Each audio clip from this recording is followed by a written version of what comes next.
네, 그럼 저희는 상담 기다리는 동안 알쏭달쏭 법률 예솔노를 통해서 누구나 한 번쯤은 고민해봤을 그런 생활 법령에 관한 이야기 나눠보겠습니다. 자, 이제는 코로나19가 1단계로 격화가 되면서 그래도 좀 살만하다라는 생각이 좀 들긴 하는데 사실 불과 몇 주 전까지만 해도 코로나 블루라는 말이 생길 정도로 우울감을 느끼는 사람들이 굉장히 많았었죠.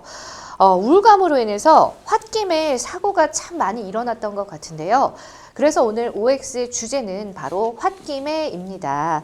자, 그럼 첫 번째 질문 드려볼게요. 편의점 주인과의 마찰 후 홧김에 편의점을 돌진한 차량 특수 손괴죄만 적용된다. 두 분 OX만 들어주세요. 하나, 둘, 셋.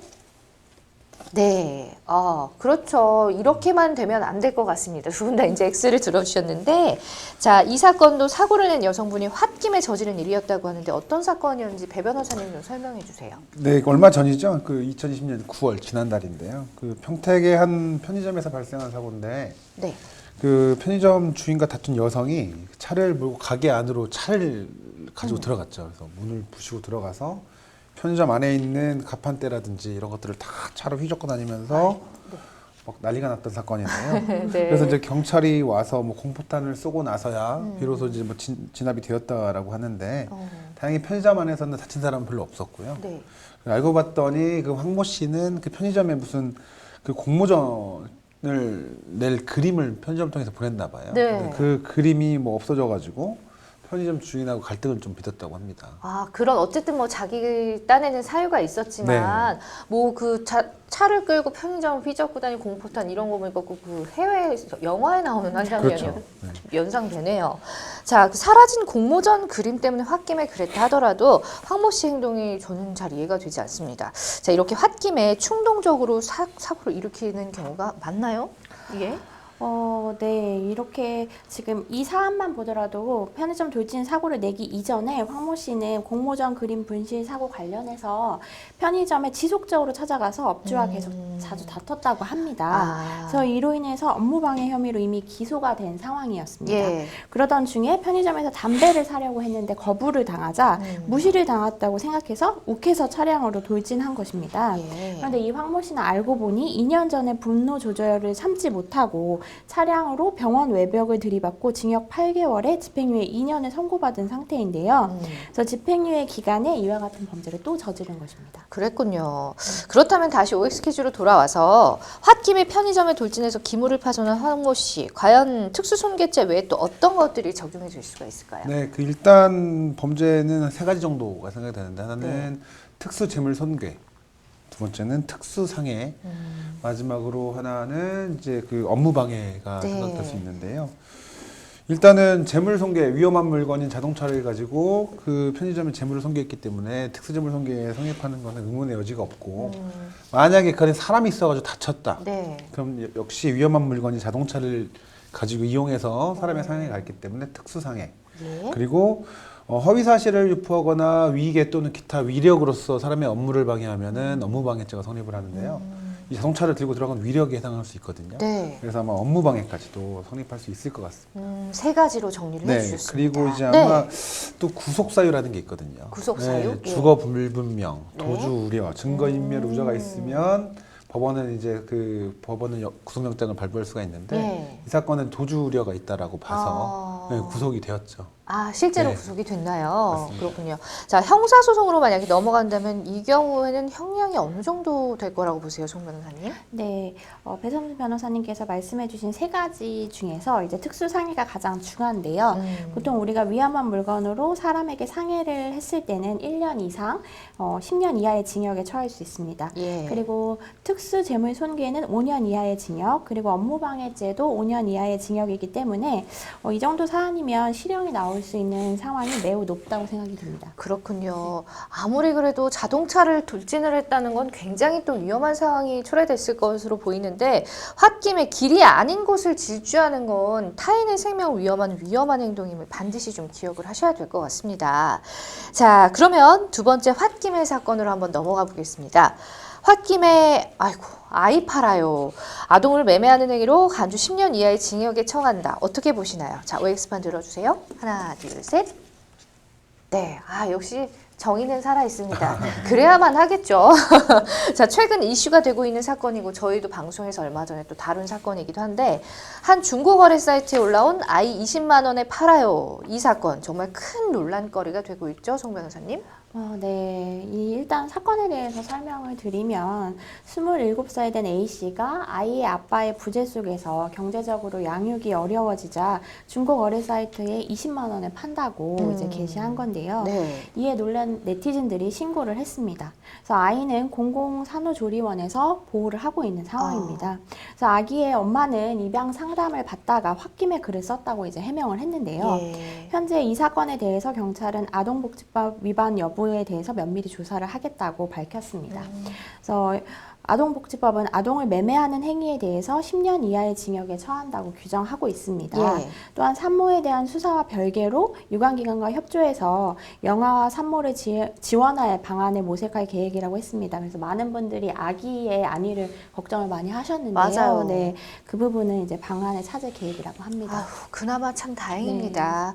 자, 우리나라에서 뭐 입양은 그렇다 치고 매매 불법이 아닌가요? 어떻게 사람을 팔 수가 있죠, 사고 팔 그렇죠. 수가? 이게 예. 상식적으로 불가능하잖아요. 네. 그래서 법은 그런 상식을 다 규정하고 있긴 합니다. 그래서 매매라고 하죠. 물건의 네. 소유권을 이전해주고 대가를 받는 걸 매매라고 하는데 매매는 물건에 한정을 해야지 그렇죠. 사람을 물건으로 볼 수는 없기 때문에 이거는 민법 103조 보면 선량한 풍속 기타 사회의 질서에 반하는 계약은 무효로 하거든요. 법률행위는 거기에 위반되는 정확히 명백한 물법인 네. 무효인 계약입니다. 많이 화나신 것 같아요. 괜찮아요. 말이 안 되니까. 화가 많이 나셔가지고. 알겠습니다. 자, 여성분이 홧김에 올렸다가 빠르게 삭제를 하긴 했는데 이 글을 본 네티즌들 많은 충격을 받고 또 아까 송 변호사님 말씀하셨듯이 막 신고들도 많이 했다고 들었습니다. 자, 그래서 이제 플랫폼에 대한 비난까지도 이어지고 있는 상황이라고요? 네. 사실 플랫폼 측에서 이런 중고 거래로 아기가 대상으로 나올 거라고는 아마 생각을 못했을 것 같기는 그럼요. 해요. 그래서 예. 인공지능도 거르지 못했다고 앞으로는 이런 부분에 대해서 대책을 마련하겠다고 밝히긴 했습니다. 그래서 아무리 홧김에 이제 아기를 판다고 올렸지만 그 홧김의 생각에 대한 반성은 반드시 좀 필요할 것 같고요. 네. 그리고 이와 더불어서 이제 이 사건을 통해서 이제 아이 아빠의 부재와 그로 인해서 이제 경제력이 없는 산모에 대한 대응책이 필요하다라는 이런 갑론을박이 생겨나면서 향후 더 나은 산모 보호법이 생겨나지 않을까 합니다. 네. 그래서 중고거래 사이트 및 판매 사이트에서도 이런 부분이 발생하지 않을 수 있도록 미연에 방지하는 시스템이 보완이 돼야 될 것 같습니다. 맞습니다. 자, 끝으로 마지막 홧김의 사건 한번 살펴보겠습니다. 홧김에 방화한 19세 남성은 촉법 소년법 대상이 된다. 엑스판 들어주세요. 하나, 둘, 셋. 두 분 다 X를 들어주셨는데 요즘에 정말 10대들의 사건 사고가 증가함에 따라서 촉법 소년법에 대한 얘기들 다들 한두 번씩은 들어보셨을 겁니다. 이것도 또 여러 가지 문제가 되고 있는데 자, 먼저 한번 정리를 해보고 넘어가면 좋을 것 같아요. 촉법 소년법 과연 네. 어떤 법인가요? 이제 원래는 소년법이죠. 소년법에 소년의 이제 아무래도 소년은 성인이 아니다 보니까 네. 아무래도 그 교육과 양육의 대상이잖아요. 그렇죠. 그런 아이들이 형법을 저질렀을 때 과연 어떻게 할 것이냐를 다루기 위해서 일반인들처럼 뭐 징역을 처한다거나 그럴 수는 없는 거잖아요. 네네. 그렇기 때문에 소년에 한해서 특별하게 형사처벌을 규정하는 규정들인 소년법이라고 하는데 촉법 소년이라고 하는 거는 뭐냐면 형법은 만 14세 미만의 사람은 처벌할 수 없도록 규정하고 있어요. 네. 형사 무능력자라 그래요. 비상능력자라 그래가지고 처벌이 안 되는데 예. 그런데도 불구하고 얘네들이 죄를 지을 수가 있거든요. 그렇죠. 그래서 만 10세 이상 14세 미만인 소년이 형법에 저촉하는 행위를 한 소년을 말하거든요. 네. 그래서 형법의 촉법, 그래서 촉법 소년이라고 부릅니다. 그래서 그런 이제- 의미가 네, 있어요. 맞습니다. 그래서 네. 형사 책임 원칙적으로는 면제가 되지만 그래도 이 가만히 놔둘 수는 없는 상태에 있는 아이들인데 이래서 이제 소년보호 사건이라 그래가지고 일반 형사재판으로 가는 게 아니라 뭐 가정법원이나 지방법원에 소년부로 송치를 해요. 그래서 이제 소년부에서 형벌을 부과하는 게 아니라 보호처분이라는 걸 하죠. 우리가 옛날에 어렸을 때 들었던 소년원이라고 네, 하잖아요. 네, 소년원을 간다든지 아니면 보호관찰을 면한다든지 한 10가지 정도가 있는데 그거를 하는 법을 소년법이라고 합니다. 그렇군요. 그럼 배 변호사님의 말에 의하면 29세 남성은 14세 미만이 아니니까 촉법소년법은 해당되지 그렇죠. 않네요. 촉법소년은 네. 아니죠. 그렇다면 이 방화 사건 과연 어떤 사건이었는지 한번 살펴보겠습니다. 네, 1919년에 발생했던 사건인데요. 일산의 한 아파트 14층에 사는 19세 남성이 라이터를 이용해 옷장에 불을 붙인 사건입니다. 그래서 집안에서 여자친구에게 이별을 통보받고 홧김에 술에 취해서 방화를 했는데요. 예. 그래서 이 화재로 인해서 아파트 주민 250여 명이 한밤중에 대피하는 소동이 벌어졌고 주민 7명이 연기를 마셔서 병원에 치료를 받았습니다. 네. 이로 인해서 경찰은 현주 건조물 방화 등의 혐의로 19세 남성을 검거했습니다. 현주 건조물 방화는 뭔가요? 네, 그게 이제 뭐 말은 어렵죠. 현주. 예. 현주. 사람 이름 같기도 하고. 현존의 집인가 하는데 두 가지 의미가 있어요. 현존할 때 현재 사람이 있다라고 하는 의미의 현하고 네. 주거의 주자예요. 아. 네. 사람이 주거로 사용하는 건조물 있잖아요. 쉽게 말하면 아파트, 네. 단독주택. 네, 네. 그리고 그렇지 않다고 하더라도 사람이 현재 있는 건조물만 포함되는 게 아니라 뭐 선박, 자동차 다 포함됩니다. 아. 그래서 여기다가 불을 질러 가지고 하는 거를 현주 건조물 방화라고 하는데요. 예. 일반 건조물보다 위험하겠죠. 사람이 그렇죠. 있으니까 그죠? 피해도 클 것이고. 네. 그래서 조금 강하게 처벌을 하는데요.